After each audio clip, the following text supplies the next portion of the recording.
6 años exactamente, el 1 de junio, 6 años exactamente. Mi esposa me recordó en la semana, 6 años exactamente desde que el Señor nos trajo a servir en esta iglesia. Y 6 años, déjenme decirles, se pasan. A veces hay días que siente uno que pasan de volada, ¿verdad? Parece que fue ayer. Y hay otros momentos donde 6 años parecen para siempre. Todo nuestro llamado, todo nuestro caminar con Cristo y nuestro caminar en el ministerio al responder al llamado de Dios, a veces es una serie de altas y bajas, a veces una serie de circunstancias donde a veces parece muy rápido y a veces parece para siempre. Pero son 6 años. En 6 años muchas cosas suceden. En 6 años muchas cosas suceden. Yo veo en mi propia vida, en mi matrimonio y en nuestra familia, 6 años. ¿Qué estaba haciendo los primeros 6 años de mi matrimonio? Bueno, los primeros 6 años, 4 años recién casados, y luego a los 4 años tuvimos a nuestra hija más grande ahorita, Emma. Emma, 4, 5, 6, ya tendría 2 años al final de esos 6 años. Una niña de 2 años. Tantas cosas habían pasado en esos 6 años. Yo había pasado de ser soltero a estar casado, de estar casado a ser papá. Y ahora como papá primerizo experimentar con las glorias y las dificultades de un primer nacido. Los pañales, las noches desveladas, el cansancio, pero sus primeros pasos, sus primeras palabras, sus primeros alimentos sólidos. Tantas cosas pueden suceder en 6 años. De la misma manera miro a nuestra congregación en inglés, en español, aquí en DFPC. Tantas cosas han pasado en 6 años, hermanos. Tantas cosas, tantas historias. Un niño pequeño, más o menos 6 años, ¿verdad? Se bautiza hoy. Su vida drásticamente transformada por la gracia de Dios. Pero como congregación hemos tenido en estos 6 años momentos de gran ánimo, altas, y momentos de gran tristeza, bajas. En estos 6 años hemos perdido a personas amadas, pero cuya fe nos recuerda que realmente han terminado su carrera y están en la presencia del Señor. Y un día los vamos a volver a ver. Y han terminado bien, porque son personas de fe, con esperanza, que vivieron en el amor de Cristo. Pero no dejan de ser momentos difíciles. Hay momentos de gran gozo también. Personas que hemos visto cambiar su vida de un estilo de vida destructivo de pecado a un estilo de vida que honra a Dios. Hemos tenido convivios, hemos llorado juntos, hemos orado, ha habido nacimientos. Y parte del nacimiento y de la nueva vida que Dios está trayendo a esta congregación. No somos una iglesia de lujo, ¿verdad? No somos una iglesia de personas ricas o súper inteligentes, guapos a lo mejor. No, bueno, está debatible, ¿verdad? Pero como los corintios, no somos muchos los ricos, los poderosos, pero Dios nos escogió y nos está usando para traer nueva vida. Esta iglesia, Dios la ha llamado a revitalizar el campus que recibimos el año pasado. Dios ha provisto los fondos, Dios ha provisto liderazgo. Ahora, en lugar de un estacionamiento vacío, hay 2 iglesias que estamos incubando, que están creciendo y que están alcanzando gente nueva. Una de ellas alcanza personas en pandillas y drogadicción. Estamos alcanzando juntos más de los que hemos alcanzado para la gloria de Dios y por la pura gracia de Dios. En 6 años esta iglesia se ha convertido en una iglesia no solamente que recibe a los que llegan, sino que va y busca a los que Dios está buscando. Nos estamos convirtiendo en una iglesia que está plantando iglesias. Esta iglesia, estamos trabajando ahorita plantando una iglesia en uno de los grupos menos alcanzados. Un grupo que ni siquiera tenía testimonio evangélico hasta hace poco. Una iglesia con los menos alcanzados. Citlapegua, en Oaxaca, donde la palabra de Dios está siendo predicada porque DFPC ha respondido al llamado de Dios por su gracia de dar, de enviar, de servir. Estamos plantando iglesias. Tantas cosas pasan en 6 años. Pero estos 6 años no son tanto de lo que estamos haciendo solamente, sino la pregunta es, ¿en qué nos estamos convirtiendo? Cuando me reúno con pastores o personas que me conocen de mi otro llamado, a veces me preguntan, oye, pues ¿cómo te va? Ya son 6 años. Me dicen, ¿ya se acabó la luna de miel? ¿O siguen todavía las cosas bien? ¿Ya se acabó la luna de miel? Cada domingo cuando estoy preparándome para predicar, saludando personas de nuestro cuerpo de diáconos, 2, 3 diáconos se forman y vienen esperándome a que acabe de saludar para platicar conmigo. Si usted es pastor de una iglesia bautista y ve a sus diáconos venir a hablar con usted después del servicio, pues una de dos. O lo van a despedir o vienen porque van a orar por usted. Y estoy encantado de decirle que en esta iglesia, cada vez que los diáconos vienen y hablan conmigo, es porque estamos orando, estamos intercediendo, estamos preparándonos en el mismo equipo. En nuestra iglesia no somos una iglesia perfecta. No somos una iglesia sin problemas, hay un montón de problemas, pero Dios con su gracia, por su palabra, por su Espíritu Santo, nos está transformando y sanando. Poco a poco nos estamos convirtiendo en una iglesia cada vez más saludable que Dios está usando para traer nueva vida individualmente, pero también congregacionalmente. 6 años pueden hacer una gran diferencia. ¿Significa que siempre todo va a estar bien? No. ¿Significa que no hay problemas? No. Pero sí significa que Dios es fiel para hacer lo que Dios promete hacer. ¿Se ha acabado ya la luna de miel? Si usted es una persona casada y ya lleva rato casado, se dará usted cuenta que el matrimonio, así como el pacto de Dios en relación con su pueblo, es una carrera a largo plazo. Cuando usted se casa y da sus votos, dice, hasta que la muerte nos separe. Es un compromiso permanente que dura toda la vida, pero de este lado de la eternidad, si la muerte termina, es un estado temporal. El matrimonio es un estado temporal que Dios ha provisto para santificarnos, para traer nueva vida de este lado de la eternidad. Pero aún el matrimonio, un hombre y una mujer casados, aún el matrimonio tiene un fin. Pero Dios nos ha llamado a heredar un reino que no tiene fin. En nuestro matrimonio, nuestra relación con Dios, el pacto que Dios tiene con su pueblo, así como lo vimos la semana pasada en Éxodo 20, es una invitación a ser parte de un llamado que trasciende lo que este mundo puede darnos, que va más allá de este mundo, aunque a veces no demos la talla. Cuando Dios le da al pueblo de Israel los 10 mandamientos, ¿recuerda? Éxodo 20.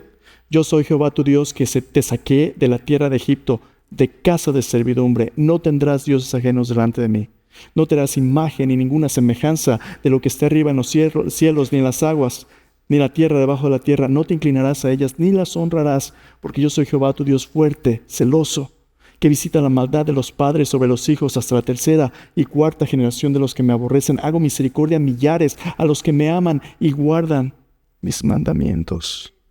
No tomarás el nombre de Jehová tu Dios en vano, porque no tomará a Dios por inocente el que tomare su nombre en vano. Acuérdate del día de reposo para santificarlo, porque en 6 días hizo Jehová los cielos y la tierra, y en el 7º día reposó. Honra a tu padre y a tu madre. No matarás. No harás falso testimonio. No codiciarás a la mujer de tu prójimo, ni su siervo ni su sierva. Dios nos ha llamado a una relación que da vida, que nos transforma a imagen de Dios en obediencia a su palabra. Pero ¿qué sucede cuando se acaba la luna de miel? ¿Qué sucede cuando Dios dice esto y nosotros decimos, sí, sí quiero? Pero a la hora de la hora, no hacemos lo que dijimos íbamos a hacer. Similar al matrimonio, ¿qué sucede cuando ya lleva usted varios años de casado? Y las rutinas, los trabajos, empiezan a transformar su corazón. ¿Y qué sucede cuando la persona con la que usted está casado, cuando a usted ya no le gusta? ¿O qué sucede en nuestra vida congregacional cuando nuestras relaciones, ya fulano le caigo gordo, me cae gordo, cuando ya esta congregación a mí no me gusta? Cuando alguien me lastima, cuando al esposo o la esposa le huele la boca. ¿Qué sucede cuando ya no nos gusta? Aquí va la pregunta. ¿Seremos capaces de amarnos como Dios ama cuando ya no nos gustemos? ¿O lo más fácil es nada más buscarse a otro? Yo he oído de matrimonios en consejería que dicen, es que tú no eres la mujer con la que yo me casé. ¿Por qué no? Pues ya has ganado como 80 libras, ¿cómo vas a hacer? Es que tú no eres el hombre que yo pensé que serías. ¿Cómo no? No, pues, voy a preguntarte, cuando tú te casas con alguien, ¿te casas con una persona o te casas con un proyecto? A lo mejor tú te casas con las mejores intenciones, sí, en la pobreza, en la riqueza. Tienes un sueño de que así va a ser tu vida. ¿Y qué tal si se enferma o hay un accidente que lo deja paralizado? ¿Vas a serle fiel? ¿O ya no te conviene porque ya no te gusta? Cuando Dios hace un pacto con su pueblo, el pueblo de Israel, escúchame bien, aquí viene lo maravilloso de tener una relación personal con Dios y una comunidad que tiene acceso a este Dios. Cuando Dios invita a su pueblo en esta relación, en este pacto, Dios sabe que aunque tengamos buenas intenciones, no vamos a serle fieles siempre. Dios sabe que vamos a fracasar. Dios sabe que la vamos a regar. Y aún así, Dios nos invita a tener una relación personal con Él. Dios sabe que en nuestro corazón somos personas infieles. Entonces la pregunta que vamos a tratar el día de hoy es precisamente esa. Si mi computadora funciona, dame un segundo. Parece que se congeló. Come on, friend. Ya está viejita. Ahí está. La pregunta que vamos a tratar hoy es precisamente esta. ¿Por qué estableció Dios su pacto con Israel sabiendo perfectamente que no podrían cumplirlo? ¿Tienes tu Biblia? Te invito a abrirla en Éxodo capítulo 24. Éxodo capítulo 24 al capítulo 31 nos va a dar la respuesta a esta pregunta. Son muchos capítulos. Obviamente no lo vamos a ver todo con detalle.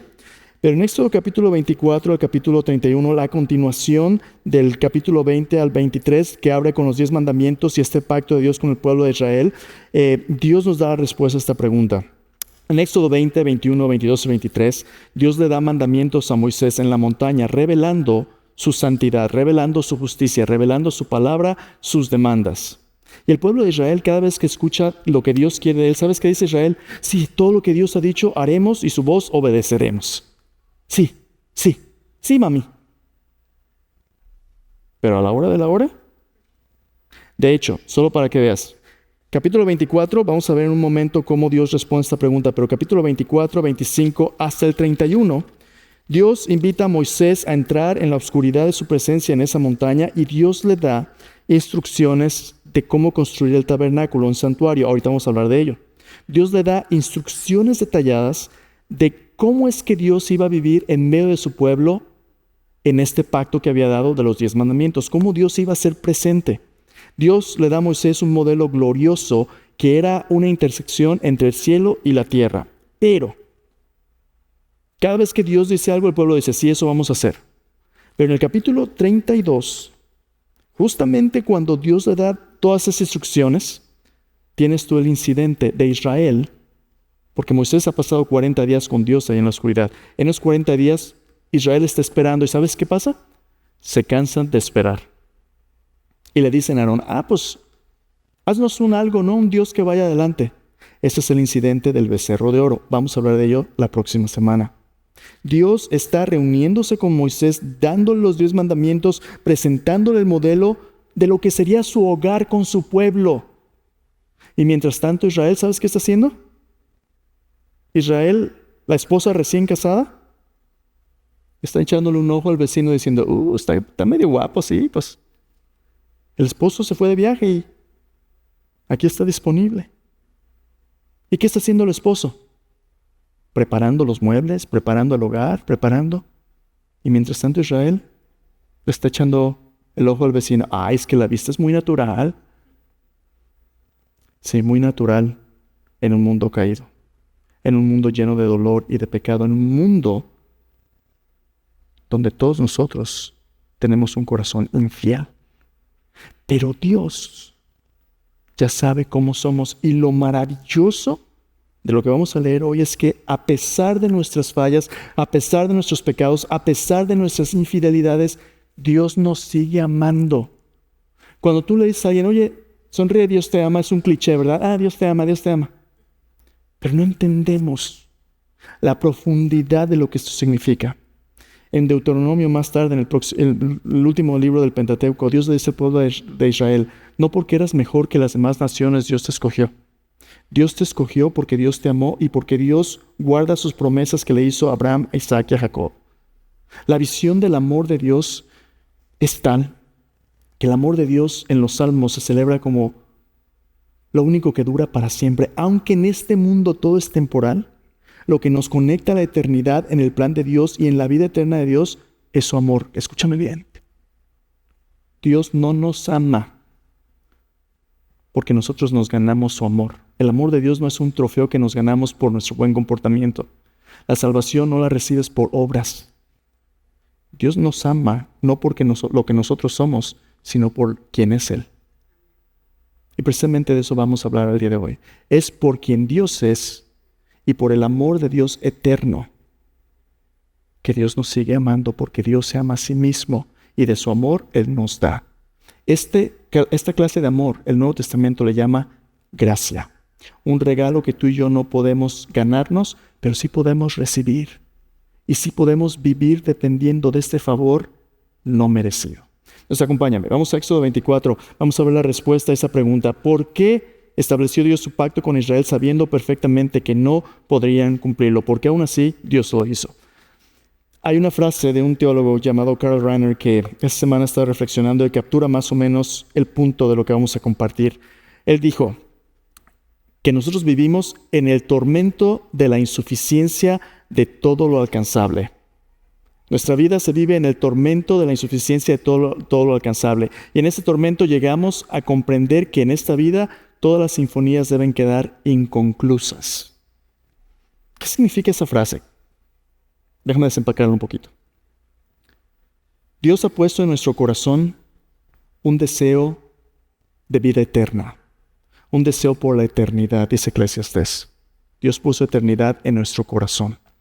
Y tú y yo anhelamos un bien supremo, anhelamos la vida eterna, anhelamos cosas que van más allá de lo que este mundo puede darnos en el pecado y sus limitaciones. Y por este anhelo que tenemos profundamente tratamos de alcanzar. Tratamos de llenar este vacío con dinero, con personas, con placeres, con cosas. Pero cada vez que alcanzamos algo, ese alcance nos deja insatisfechos. Desde que somos chiquitos descubrimos eso, ¿verdad? ¿Te acuerdas cuando venía la Navidad? Estaba chiquito, el anhelo de la Navidad, el anhelo de tal o cual juguete, tal o cual regalo. Y soñabas y fantaseabas, ¿verdad? Cuando llegue la Navidad y cuando mi papi me compre y cuando mi mami me compre. Y llegaban y cuando se te hacía que tenías el regalo que pediste, lo abrías con tanto anhelo, lo sacabas, jugabas. Pero jugabas un ratito, ¿verdad? Un día, 2, 3. Y luego se te quebraba. O luego se le acababan las baterías. O luego se descarapelaba, se le caía. Ese anhelo que tenías ya no era satisfecho. Y lo bueno es que hay otro juguete que luego quieres, ¿verdad? No hay problema. Pero empiezas a perseguir. Adultos nos pasa lo mismo. Mira aquellos que viven un estilo de promiscuidad. Una pareja, ¿verdad? Es que. Pero luego ya. Y luego otro, y otro, y otro, y otro, y otro. Y luego acabas vacío, solo, enfermo, decepcionado y abandonado. Todo lo que podemos alcanzar nos deja insatisfechos porque de este lado del cielo somos criaturas incompletas a las que Dios quiere completar. Y tú y yo tenemos hambre y estamos tratando de satisfacerla de tantas maneras, pero ninguna nos va a llenar. San Agustín dijo que Dios nos hizo para Él. Y nuestra alma está sin reposo y sin descanso hasta que descansa en Él. ¿Cómo vamos a descansar en Dios? Precisamente es lo que Dios le va a dar al pueblo de Israel, porque Dios, con su ley, con sus mandamientos, con su palabra, les dio una provisión para mostrarle a Israel cómo es que podemos relacionarnos con Él. Pero escúchame bien, es contrario a nuestra forma de pensar. No es por nuestro esfuerzo, sino por lo que Él hace por nosotros. Vamos a ver de qué se trata eso. Entonces acompáñame, Éxodo 24. 2 cosas quiero compartirte. Dios estableció su pacto con su pueblo a pesar de su depravación humana, a pesar de que no podemos hacer la voluntad de Dios por nuestros pecados, a pesar de que somos personas infieles en el corazón, porque en su pacto su amor redentor provee 2 cosas. Se trata no de lo que hacemos, sino de lo que Dios nos da. El amor del redentor de Dios provee 2 cosas. Primero, Dios provee a su pueblo un fundamento innegociable de orden y verdad para sus propósitos creativos. Dios nos va a hablar del poder creativo de su palabra. Mira el Éxodo capítulo 24. Pastor Miguel, ¿qué es esto? Tú y yo tenemos una decisión que tomar. ¿Vamos a vivir la vida y vamos a hacer las cosas a nuestra manera o a la manera de Dios? Y si va a ser a la manera de Dios, entonces más vale que pongamos atención a lo que Dios dice, porque si no ponemos atención, entonces no es a la manera de Dios. Éxodo 24 es precisamente este primer paso. Dios quiere que nos quede bien claro quién es Él y qué es lo que Él dice. Entonces Dios hace un pacto con su pueblo basado primero en su palabra, que es no negociable. Éxodo 24, versículo 1 dice así: Dijo Jehová a Moisés: Suba ante Jehová tú y Aarón, Nadab y Abiú, y 70 de los ancianos de Israel, y os inclinaréis desde lejos. Mira cómo comienza este pasaje. Éxodo 24 es la transición entre la ley, los 10 mandamientos, y la provisión de Dios del tabernáculo. Con la ley, Dios da el tabernáculo, el sacerdocio y los sacrificios, porque lo que Dios demanda en la ley es imposible de hacer por nuestro esfuerzo, pero lo que Dios demanda en la ley, Dios lo provee a través de un sacrificio inocente. Y Dios le dice a Moisés: acérquense. Nota que solamente pueden acercarse a Dios por invitación. Si alguien se acerca a Dios pensando que se lo merece, Dios les dijo en Éxodo 20, van a morir. Un pecador que se acerca a la presencia de Dios merece absolutamente nada más que la muerte. La paga del pecado, dice la Biblia, es la muerte. Pero Dios invita a Moisés, a Aarón, a sus hijos y a esos 70 ancianos representando al pueblo de Israel a acercarse a Él. ¿Por qué? Porque Dios en este capítulo va a hacer algo para abrir una vía de acceso a Él. Versículo 2 dice: Moisés solo se acercará a Jehová, ellos no se acerquen ni suba el pueblo con él. Moisés vino y contó al pueblo todas las palabras de Jehová y todas las leyes, y todo el pueblo respondió a una voz y dijo: haremos todas las palabras que Jehová ha dicho una vez más. ¿Le digas? Dios dice. Y la buena intención del pueblo es: sí, eso vamos a hacer. Pregunta: ¿van a poder guardar su palabra? Ya te enseñé. Unos capítulos adelante el pueblo está adorando una vaca de oro.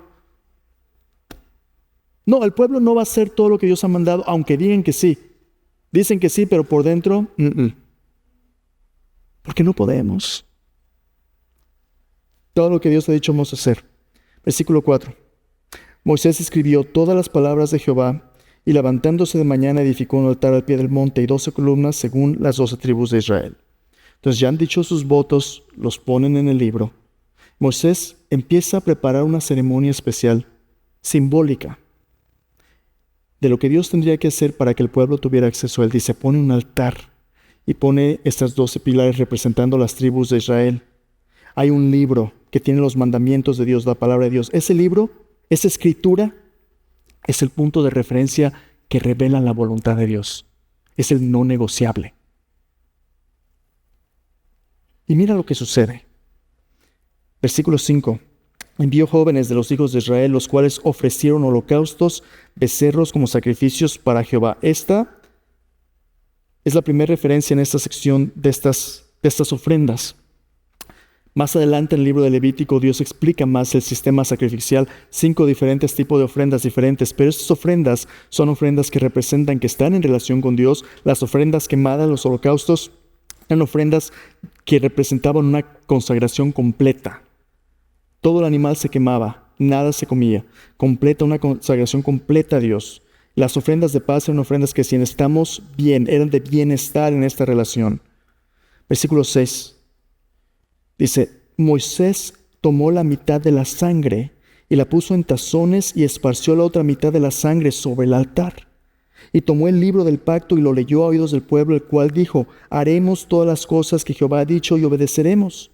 Entonces Moisés tomó la sangre y roció sobre el pueblo y dijo: he aquí la sangre del pacto que Jehová ha hecho con vosotros sobre todas estas cosas. Ahora hazme una pausa. Ahí está Moisés.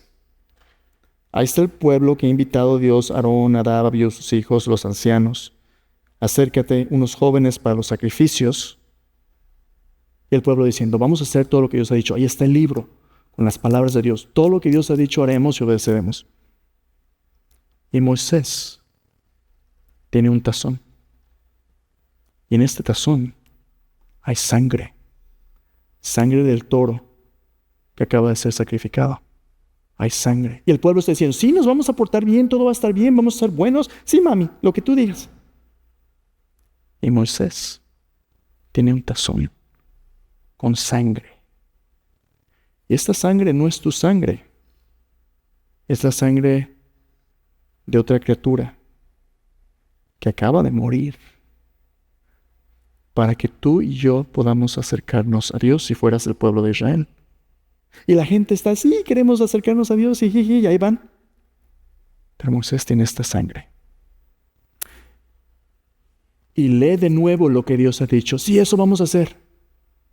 Y cuando acaba de leer, Moisés agarra el tazón y se los echa encima, los rocía con la sangre. Y la sangre cae en el libro y cae en la gente, en su cara y en su ropa. Y les dice, esta es la sangre del pacto. Vamos a suponer que yo como pastor ahorita usara esta ilustración y trajera el tazón y te la aventara y te cayera. El pastor se ha vuelto loco. Como de la dimensión desconocida, ¿verdad? Y es sangre de un animal encima. ¿Qué significa esto? Obviamente es un contexto histórico diferente. No había papel higiénico, no había hand sanitizer, no había... Es una cultura agraria, es una cultura más rural. Pero aún así el punto, Hebreos capítulo 9, versículo 22 nos dice que sin derramamiento de sangre no hay remisión de pecados. Y en la Escritura, la sangre de los animales, la sangre de las personas representa la vida misma de las personas. Por eso la sangre en la Biblia nunca es un alimento. La Biblia en el Antiguo y Nuevo Testamento prohíbe comer sangre, porque la sangre es la vida de las criaturas, bíblicamente hablando. La sangre le pertenece a Dios. Y el punto de esta historia en capítulo 24 y en el resto del sistema sacrificial es que tú y yo como pecadores no merecemos más que la muerte. Pero Dios va a hacer algo para que tú y yo, sin romper su palabra, sin violar su justicia, tengamos acceso a Él porque alguien va a tomar nuestro lugar. Dios ya le ha dicho al pueblo de Israel desde Génesis, en símbolos, lo que Dios va a hacer, porque Dios ve el fin desde el principio. Dios ya sabe que como seres humanos, tanto Antiguo como Nuevo Testamento, judíos o gentiles, somos infieles por el pecado. Ninguno podemos obedecer a Dios. Ninguno podemos. Dios ya sabe desde el principio hasta el fin. Y Dios sabe que en decidir amar a la humanidad, Dios escogió un camino donde Dios tendría que proveer a su propio costo el precio de nuestra salvación. En Génesis capítulo 22, Dios le dio a Abraham un vistazo de lo que esto iba a costar, cuando le pide que sacrifique a Isaac. Y en esta primera mención de este sacrificio de Isaac, es la primera vez que la Biblia habla de amor y adoración. ¿Qué significa que Dios nos ame? Que Dios provee un cordero para que nuestro hijo no tenga que morir. Dios provee un sustituto. Los rabís entendieron que el tabernáculo, que los sacrificios, que los sacerdotes eran símbolos de lo que Dios tendría que hacer a través del Mesías.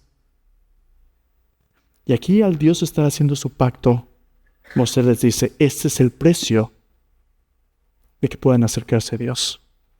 Y dice, versículo 6, Moisés tomó la mitad de la sangre, la puso en tazones, esparció la otra mitad de la sangre sobre el altar, tomó el libro del pacto, lo leyó a todo el pueblo, el cual dijo, haremos todas las cosas que Jehová ha dicho y obedeceremos. Entonces Moisés tomó la sangre, roció sobre el pueblo y dijo, aquí la sangre del pacto que Jehová ha hecho con vosotros sobre todas estas cosas. Y subieron Moisés y Aarón, Nadab y Abiú, 70 de los ancianos de Israel, y vieron al Dios de Israel.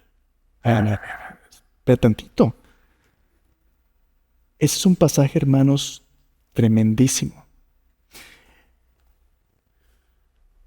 Rociados con la sangre, y en lugar de decirle, espérate, ahora sí pueden acercarse. Pueden acercarse y cuando se acerca dicen, vieron al Dios de Israel y había debajo de sus pies como un embaldosado de zafiro, semejante al cielo cuando está sereno. Mas no extendió su mano sobre los príncipes de los hijos de Israel, y vieron a Dios, y comieron y bebieron. Este pasaje es un dolor de cabeza para los rabís y para los estudiosos del Antiguo Testamento. Porque el Antiguo Testamento categóricamente y vez tras vez dice que nadie ha visto a Dios. Pero de repente tú ves este pasaje donde dices, ellos vieron a Dios, comieron con Él, bebieron con Él. ¿Qué está pasando aquí? Por un momento, en este comienzo del pacto, Dios recorre la cortina de lo que está sucediendo en su relación con el pueblo de Israel y para la humanidad. Y declara que aquellos que han sido rociados con la sangre de este pacto son los únicos que tienen acceso a la presencia misma de Dios para poder verla cara a cara sin morir. Y no solamente sin morir, teniendo una comunión donde se sientan a la misma mesa. Una comunión profunda, íntima. A ver. Hermanos, ¿no te suena esto familiar? Una comida, un símbolo de comunión, pacto, rociados con la sangre del perdón. Hello. Dios le daba al pueblo de Israel en el comienzo del pacto una visión de lo que Dios tendría que hacer para que la humanidad se acercara a Él sin violar su palabra. Lo primero que quiero que, por favor, te lleves hoy es esto. El amor de Dios no va a significar nada para ti, a menos que entiendas qué significa su santidad y su justicia. Cuando Dios dice que la paga del pecado es muerte, no hay vuelta de hoja. Tiene que pagarse. Pero lo que hace el amor de Dios tan maravilloso, sublime y majestuoso es este. Que cuando tú y yo merecíamos morir, Dios dijo, ponlo a mi cuenta, yo lo voy a pagar. Dios nos sabe sabiendo que somos infieles y sabiendo que Él va a pagar por nuestra infidelidad. Y Dios deja a los ancianos, deja a Israel venir a su misma presencia diciendo que hay acceso para estar en comunión con Él. De esto se van a tratar los siguientes capítulos. Cómo Dios le daría a Israel y a la humanidad una visión de cómo es que el cielo y la tierra se reconcilian para que podamos tener comunión con Dios. Entonces, primero, Dios no va a negociar su palabra. Dios nos dice que lo que Él quiere es restaurar el poder creativo de su dirección en nuestras vidas. A través de su palabra, Dios creó los cielos y la tierra. La palabra de Dios es aquello que tiene poder para darnos vida. Cuando Dios habla, las cosas inanimadas suceden y viven. Su palabra no es negociable para nosotros, pero ¿cómo le vamos a hacer si nuestras mejores intenciones no son suficientes? Ahí viene lo bueno. Su palabra no solamente provee un punto de referencia, sino provee algo más. Dios provee a su pueblo con su gracia para recibir su provisión para nuestra necesidad más apremiante, que es nueva vida. Ven conmigo al capítulo 25. Dios le muestra a Moisés una manera en que el pueblo puede acercarse, la sangre de este pacto rociada sobre ellos, un sacrificio que tomaría su lugar. Y entonces, capítulo 25, dice, Jehová habló a Moisés diciendo, di a los hijos de Israel que tomen para mí ofrenda de todo varón que la diere de su voluntad de corazón, tomarás mi ofrenda. Ah, ya sabía, pastor. Ahí en la iglesia nomás piden dinero. Ya sabía que me iba a pedir. Saque su chequera y plante su semilla de... No. ¿Qué está pasando aquí? Mira lo que está pasando. Cuando Dios abre un camino nuevo y vivo y nos da vida nueva, Dios nos invita a ser parte de su familia. Y Dios nos invita a ser parte de su obra. Y ahora nuestra vida no es lo que yo tengo y Dios allá afuera. Ahora yo soy parte de su familia. Y las familias comparten todo lo que tienen. Voy a preguntarte a tus hijos, cuando están chiquitos. Mis hijos son adolescentes, casi todos. El más chiquito es casi adolescente. Pero está empezando a llegar a la edad donde quieren su primer trabajo. Mis dos niñas trabajan en pequeños trabajitos, una en un restaurante, la otra en un campamento cristiano ahorita. Sus pequeños trabajitos, ¿verdad? Ganan unos cuantos dólares, 6 y cacho la hora, 7 y cacho la hora. Salarios pequeños, pero es su dinero por primera vez. Y yo ya tengo, papi, yo me lo compro, ok.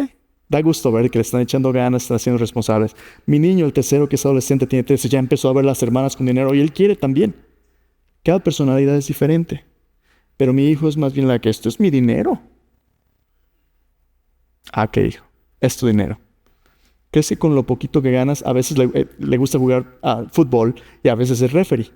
Y hace partido si le pagan 10, 12 dólares por partido y ya tiene sus 40, 50, ¿verdad? Es que yo ya tengo y me voy a comprar mis Jordans.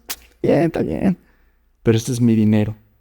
Y a veces se nos sube, ¿verdad? Es que yo ya tengo dinero, yo puedo hacer lo que yo quiero. ¿Crees que 50, 60, 70 dólares serían suficientes para que sobrevivieras? ¿Cuánto cuesta una renta? ¿Cuánto cuesta la comida? ¿Cuánto cuesta la ropa? ¿Cuánto cuesta la luz? Ahorita tú estás viviendo porque vives en mi casa, ¿verdad? Yo soy papá, vives en mi techo, mis reglas. Y el poco dinero que tienes es para enseñarte a ser responsable, para que aprendas cómo funciona la vida. Ya llegarás a un día donde tú vas a ser responsable de alguien más. Ahorita son los pininos, son las llantitas para entrenarte a andar en bicicleta, nada más. Pero no te confundas porque es parte de nuestra familia. Y todo lo que tú tienes ahorita me pertenece a mí porque yo soy tu padre y soy responsable de ti. Incluido lo poco que te ganas. No, pero yo me lo gané. Sí, yo te lo gané. Pero eres mi hijo. Y yo soy responsable por ti. ¿Qué está pasando aquí? No es que Dios necesite todo lo que el pueblo de Israel tiene, lo tiene porque Dios los sacó de Egipto y Dios se los dio. Dios está invitando a ellos a ser parte del plan más majestuoso de hacer un santuario donde Dios va a vivir en medio de su pueblo. Dios le dice, vivamos juntos, hagamos vida juntos, pero tú y yo no podemos hacer vida juntos con Dios si no estamos dispuestos a darnos por lo que Él nos ha dado. Cuando tú y yo empezamos a ver lo que tenemos como propiedad de Dios, nos convertimos en sus administradores, no en sus dueños. Entonces Dios está dando la oportunidad al pueblo de Israel de ser comunidad, de ser familia. Dice, pídeles que de su generosidad, Dios no es por obligación, de su generosidad traigan ¿qué? Cosas que demuestren que Dios se merece lo mejor de nosotros. Y no solamente esto, que la presencia de Dios es valiosa. Dice, esa es la ofrenda que tomarás de ellos: oro, plata, cobre, azul, púrpura, carmesí, lino fino, pelo de cabras, pieles de carneros teñidas de rojo, pieles de tejones, madera de acacia, aceite para el alumbrado, especies para el aceite de la unción, para el incienso aromático, piedras de ónice, piedras de engaste. Dios le da una lista de objetos hermosos que eran valuados en su cultura y fuera de ahí, porque este santuario sería un símbolo de lo hermoso que es Dios en medio de su pueblo, de valor, suprema hermosura. Ese santuario sería un símbolo del cielo y la tierra reconciliados.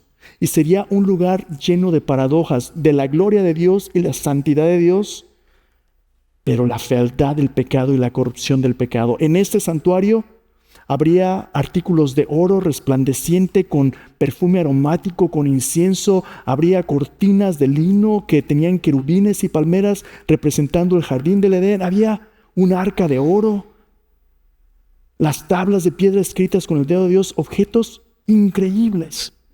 Y al mismo tiempo habría el sacrificio constante de animales con muerte, la peste de la carne quemada, la peste de los cadáveres, donde no había cloro, donde había sangre, donde había manchas.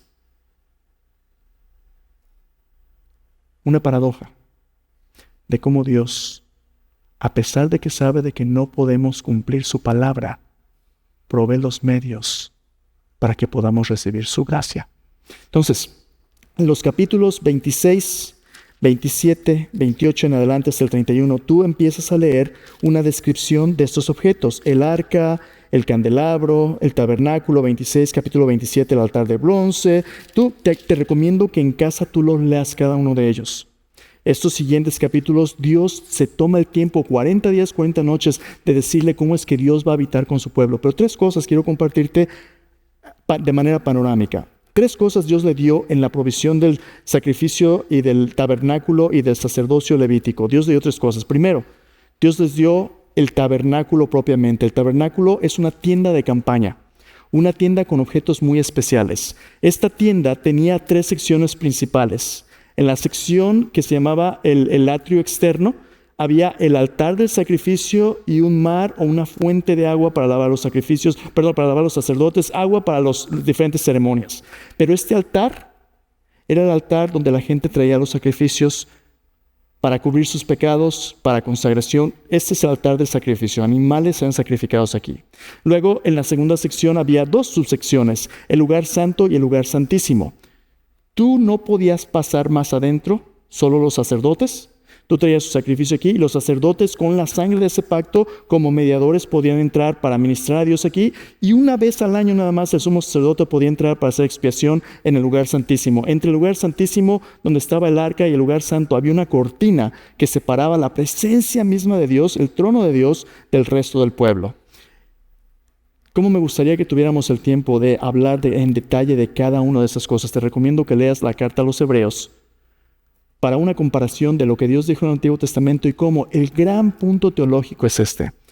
Todo lo que Dios le dio al pueblo de Israel en el tabernáculo es un símbolo de cómo Dios haría un camino para que tuviéramos acceso a Él. El cumplimiento de este símbolo es la persona de Cristo Jesús, el Mesías.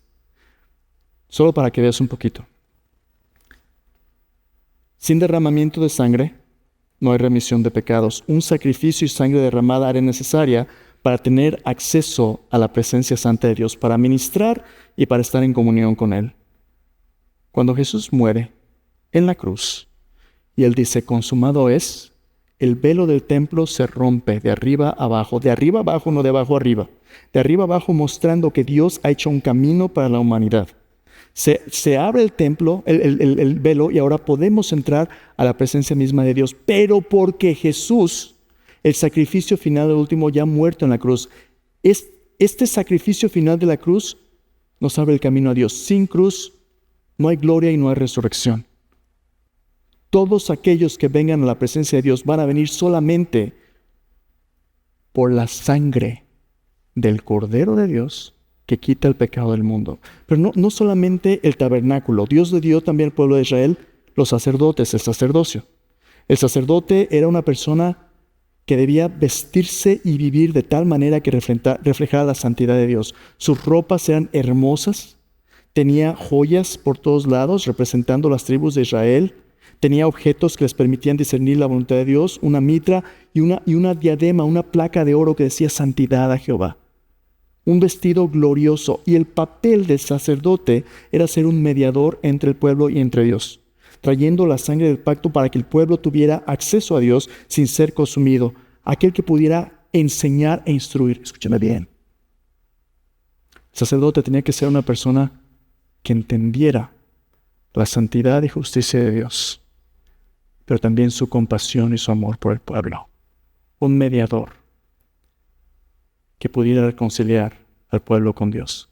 La carta de los Hebreos nos dice que Jesús es el último y perfecto sumo sacerdote, el mediador que es capaz de reconciliarnos con Dios y los hombres, con Dios, a los hombres con Dios para siempre, por lo siguiente. Porque este sacerdote es también la ofrenda del sacrificio. Jesús, como el cumplimiento final de las demandas de Dios, no simplemente trae un sacrificio, Él es el sacrificio. Y no hay, escúchame bien, no hay nadie que entienda mejor nuestra debilidad, nuestra humanidad que Jesús. Y no hay nadie que nos ame como Él nos ama. Porque cuando nosotros éramos pecadores, Cristo murió por nosotros, Cristo tomó nuestro lugar, Cristo intercedió por nosotros. Allí en Getsemaní, cuando Jesús pudo haber escogido su propia vida, escogió darla por amor a Dios, por nuestra bendición. Pero aquí es donde apunta la instrucción del tabernáculo. No solamente el tabernáculo, no solamente el sacerdote, pero los sacrificios.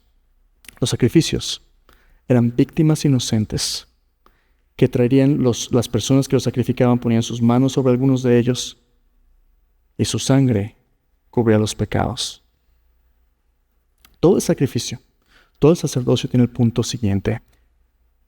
Dios va a proveer un cordero para pagar nuestros pecados. Esa es la razón por la cual Dios hizo un pacto con la humanidad a pesar de nuestra infidelidad, porque Dios, quien es el juez, es también quien provee la paga de nuestros pecados y la nueva vida al costo de la suya, no nuestras obras, su vida misma. En Juan capítulo 1, versículo 14 dice, aquel verbo, la palabra de Dios, dice, la palabra de Dios se hizo carne y habitó entre nosotros y vimos su gloria, gloria como del unigénito del Padre, lleno de gracia y de verdad. Esa palabra, habitó entre nosotros, es la palabra en griego, de donde el hebreo traduce en griego después, para tabernáculo.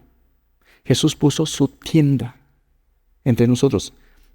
Dios no va a negociar su palabra, ni va a bajar su estándar de justicia.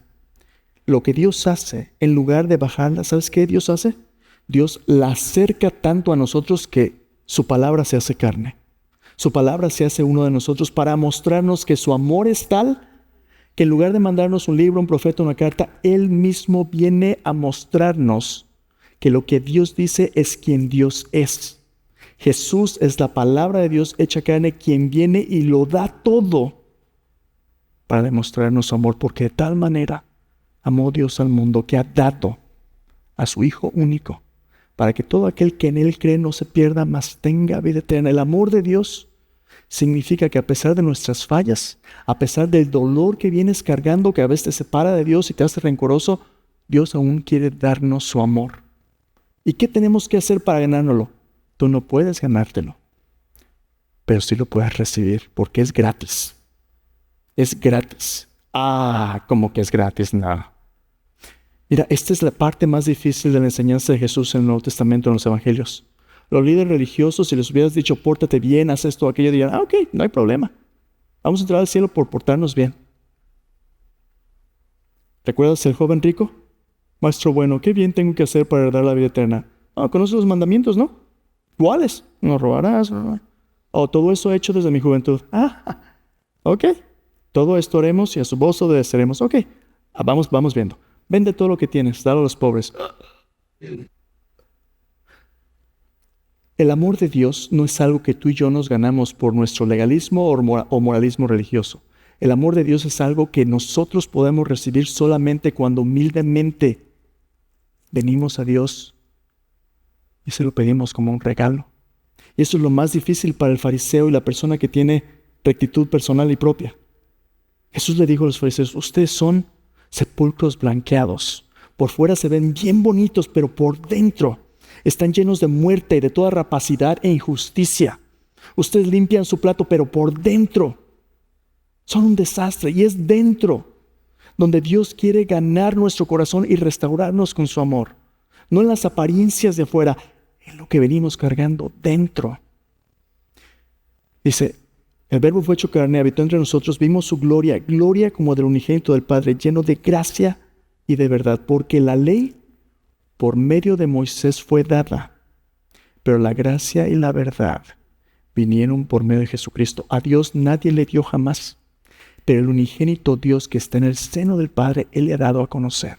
En el mismo pasaje, más adelante, Juan el Bautista dice, este es el Cordero de Dios, que quita el pecado del mundo. ¿Te fijas? La palabra de Dios apunta a la justicia y verdad de Dios, pero también a su gracia y provisión. Yo sí quiero decirte hoy, aquí en esta congregación, habemos personas que a veces nos apartamos de Dios, o nos apartamos de la iglesia, o abandonamos nuestro matrimonio, o nos rendimos en nuestro compromiso con Dios por el dolor que el pecado nos causa, y porque a veces sentimos vergüenza, no voy a ser hipócrita. A veces ese dolor nos quiere apartar de la gracia de Dios. Pero esta es mi invitación para ti y para mí hoy. Yo no sé qué lucha estás enfrentando, pero Dios ya sabe. Y a pesar de tu lucha y tu dolor, Dios te ama. Y aunque no lo sientas, y aunque a veces no lo pienses, o aunque a veces sientas que no lo crees, su amor es real. Ahí cuando estés en la oscuridad y sientas como que Dios no te ama, quiero que te hagas esta pregunta. ¿Es la cruz un cuento o un hecho histórico? Si Jesús murió de manera histórica, fue sepultado y resucitó, el amor de Dios es tan real como el sacrificio de su cruz. Y porque Jesús murió y resucitó, esa es la prueba del amor de Dios. tú puedes confiar en Él. Y a lo mejor lo que Dios quiere hoy que hagas es que tú cambies tu dolor y dejes de vivir confiando en tu esfuerzo y qué bueno eres, para que ahora dependas del amor de Dios y vivas por gratitud, no por obligación. La Biblia dice en Efesios 2, del 8 al 10, porque por gracia sois salvos, por medio de la fe. Esto no de vosotros, es un don de Dios, no por obras para que nadie se enorgullezca. Pero somos salvos por gracia no nada más al principio, el resto de la eternidad. Si somos salvos por gracia, hemos de vivir por gracia, porque su gracia es suficiente y su poder se hace perfecto en nuestra debilidad. Entonces déjame terminar con esto. Es mi invitación para ti y para mí hoy. La vida perfecta que exige la ley de Dios es la vida que el amor de Dios provee para quienes la reciben libremente y la devuelven libremente. Dios quiere que tú y yo entreguemos nuestro dolor a Él a cambio de su vida. Seremos capaces de amar a Dios y amarnos unos a otros cuando ya no nos gustemos. Cuando ya la persona con la que estás casada no te guste, cuando tus hijos no te gusten, cuando tú no te gustes a ti mismo. La respuesta bíblica es sí. No por nuestro esfuerzo, sino por la pura gracia de Dios. Porque cuando somos débiles, Él es fuerte y Dios siempre permanece fiel. Oremos. Ahí en tu lugar, yo no sé qué cargas estés cargando.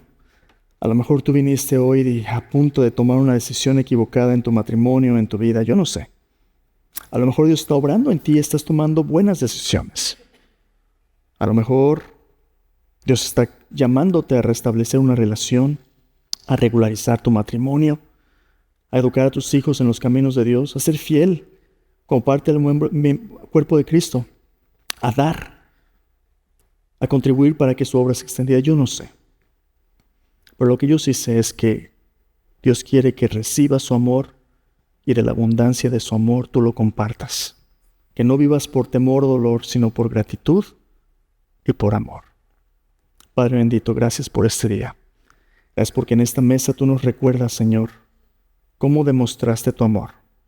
A través de tu Hijo Jesús, este pan y esta copa nos recuerdan que su cuerpo fue traspasado por nuestros pecados, que su sangre fue derramada por nuestra salvación, por nuestro perdón. Así que hoy venimos confiando no en nuestras obras, sino en tu provisión, Padre. La provisión de tu Hijo, tu palabra viva. Jesús es nuestra justicia. Por fe hemos recibido su perdón y entramos a tu presencia, no jactándonos en nosotros mismos, regocijándonos en quien eres tú.